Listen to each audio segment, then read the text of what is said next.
الفضل YouTube channel میں آپ کا استقبال ہے۔ السلام علیکم ورحمۃ اللہ وبرکاتہ۔ سورہ آل عمران آیت نمبر 32۔ اعوذ باللہ من الشیطان الرجیم، قل اطیعوا اللہ والرسول فَإِن تَوَلَّوْا فَإِنَّ اللَّهَ لَا يُحِبُّ الْكَافِرِينَ۔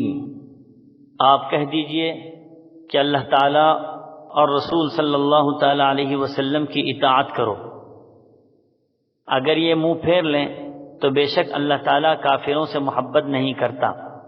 اس آیت میں اللہ کی اطاعت کے ساتھ ساتھ رسول اللہ صلی اللہ تعالیٰ علیہ وسلم کی اطاعت اور آپ کی پیروی کو بڑی تاکید کے ساتھ بیان کیا گیا، اور اس بات کی بھی وضاحت کر دی گئی کہ اگر نجات اور کامیابی ہے تو صرف اور صرف پیغمبر آخر الزماں حضرت محمد مصطفیٰ صلی اللہ تعالی علیہ وسلم کی اطاعت میں ہے۔ اس سے انحراف اور روگردانی کفر ہے۔